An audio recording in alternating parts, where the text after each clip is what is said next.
2026 ରେ କଣ ଅଜବ ଘଟିବ? ସତ ହେବ କି ଏହି ଭବିଷ୍ୟବାଣୀ?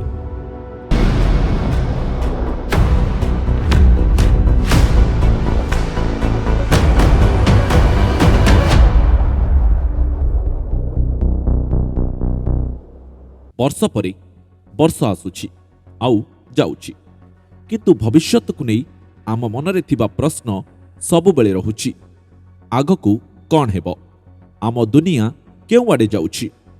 ଆପଣମାନେ ତ ଅନେକ ସମୟରେ ଭବିଷ୍ୟବାଣୀ ବିଷୟରେ ଶୁଣିଥିବେ, କିନ୍ତୁ 2026 ମସିହାକୁ ନେଇ ଯେଉଁ ସବୁ କଥା ସାମ୍ନାକୁ ଆସୁଛି ତାହା ସମସ୍ତଙ୍କୁ ଆଶ୍ଚର୍ଯ୍ୟ କରିଦେବ।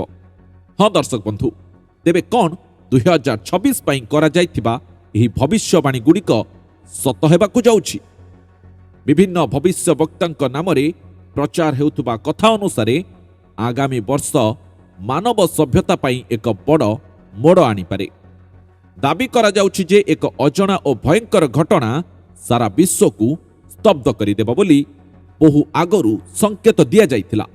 ତେବେ ଆସନ୍ତୁ ଜାଣିବା ଏହି ସବୁ ଦାବି ପଛରେ କେତେ ସତ୍ୟତା ଅଛି ଏବଂ ଏହାର ବାସ୍ତବିକତା କଣ। ଦର୍ଶକ ବନ୍ଧୁ, ଭବିଷ୍ୟବାଣୀର ଉତ୍ସ ଓ ଏହାର ସତ୍ୟତା ବିଷୟରେ ଆପଣ ଜାଣିଲେ ଆଶ୍ଚର୍ଯ୍ୟଚକିତ ହେବେ। ଭବିଷ୍ୟବାଣୀ କଥା କହିଲେ ସମସ୍ତଙ୍କ ମନକୁ ପ୍ରଥମେ ଆସେ ବୁଲଗେରିଆର ବାବା ଭାଙ୍ଗାଙ୍କ ନାଁରେ। 1996 ମସିହାରେ ତାଙ୍କ ମୃତ୍ୟୁ ହୋଇସାରିଥିଲେ ମଧ୍ୟ ତାଙ୍କ ନାମରେ ପ୍ରତିବର୍ଷ ଇଣ୍ଟରନେଟ୍ରେ ଅନେକ କଥା ଭାଇରାଲ ହୁଏ। କୁହାଯାଏ ସେ ରାଜକୁମାରୀ ଡାଏନାଙ୍କ ମୃତ୍ୟୁଠାରୁ ଆରମ୍ଭ କରି 9/11 ଆକ୍ରମଣ ପର୍ଯ୍ୟନ୍ତ ଅନେକ ଘଟଣାର ପୂର୍ବାନୁମାନ କରିଥିଲେ। କିନ୍ତୁ ଏଠାରେ ଗୋଟେ କଥା ଜାଣିବା ଦରକାର, ଗବେଷକମାନଙ୍କ ମତରେ ବାବା ଭାଙ୍ଗାଙ୍କ ନାମରେ ପ୍ରଚାରିତ ଅଧିକାଂଶ ଭବିଷ୍ୟବାଣୀର କୌଣସି ଲିଖିତ ପ୍ରମାଣ ନାହିଁ।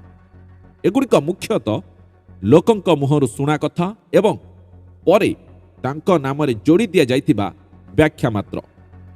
ଏହା ସତ୍ତ୍ୱେ 2026 ପାଇଁ ତାଙ୍କ ନାମରେ କିଛି ଚାଞ୍ଚଲ୍ୟକର ଦାବି କରାଯାଉଛି।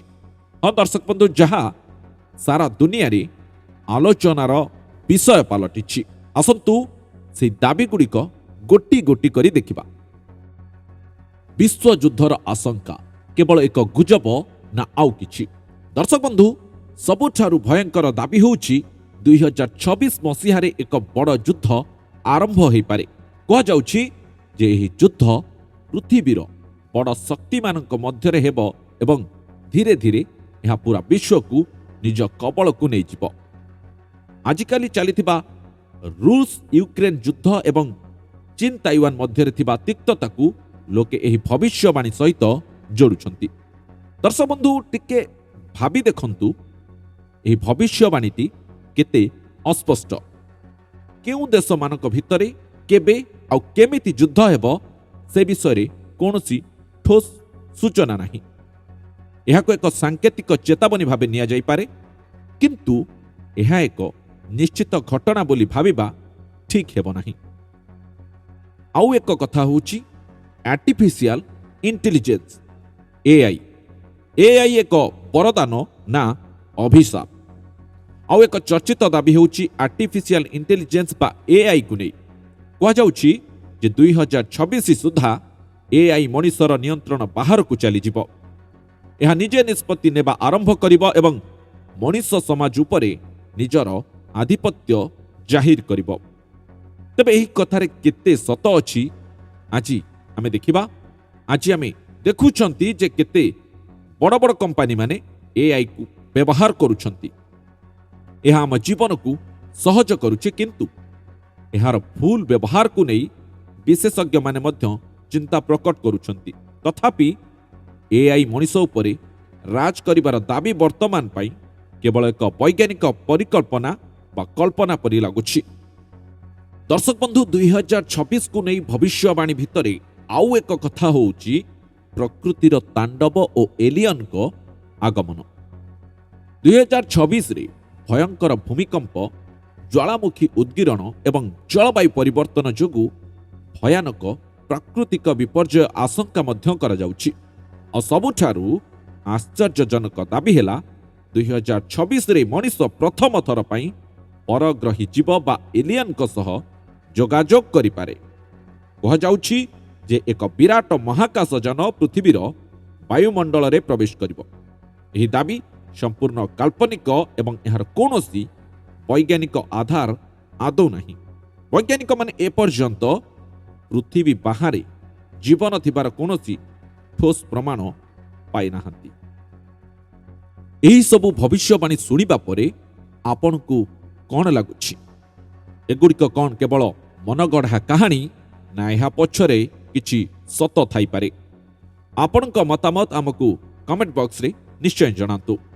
ଆଉ ଯଦି ଆପଣ ଏମିତି ରହସ୍ୟମୟ ବିଷୟରେ ଜାଣିବାକୁ ଚାହୁଁଛନ୍ତି, ତେବେ ଆମ ଚ୍ୟାନେଲକୁ ସବସ୍କ୍ରାଇବ୍ କରିବାକୁ ଆଦୌ ଭୁଲିବେନି। ତେବେ ଶେଷରେ କ'ଣ କୁହାଯିବ? 2026କୁ ନେଇ ଯେତେ ସବୁ ଭୟଙ୍କର ଭବିଷ୍ୟବାଣୀ ପ୍ରଚାର ହେଉଛି, ସେଥିରୁ ଅଧିକାଂଶର କୌଣସି ମଜବୁତ ପ୍ରମାଣ ନାହିଁ। ଏଗୁଡ଼ିକ ମୁଖ୍ୟତଃ ଲୋକଙ୍କ ମନରେ ଥିବା ଭୟ ଓ ଅଜଣା ଆଶଙ୍କାର ପ୍ରତିଫଳନ। ହଁ ଦର୍ଶକ ବନ୍ଧୁ, ଏହା ସତ ଯେ ଆମ ଟେକ୍ନୋଲୋଜି, ପରିବେଶ ଓ ରାଜନୀତି କ୍ଷେତ୍ରରେ ଏକ ବଡ଼ ପରିବର୍ତ୍ତନ ଦେଇ ଗତି କରୁଛି। ଆଗାମୀ ବର୍ଷଗୁଡ଼ିକ ନିଶ୍ଚିତ ଭାବରେ କିଛି ନୂଆ ଚ୍ୟାଲେଞ୍ଜ ଆଣିବ, କିନ୍ତୁ କୌଣସି ଗୁଜବରେ ବିଶ୍ୱାସ କରି ଡରିବା ବଦଳରେ ଆମକୁ ସତର୍କ ଓ ସଚେତନ ରହିବାକୁ ପଡ଼ିବ। ମନେ ରଖନ୍ତୁ, ଭବିଷ୍ୟତ କୌଣସି ଭବିଷ୍ୟବାଣୀ ଉପରେ ନୁହେଁ, ବରଂ ଆମ କାମ ଉପରେ ନିର୍ଭର କରେ। ନମସ୍କାର।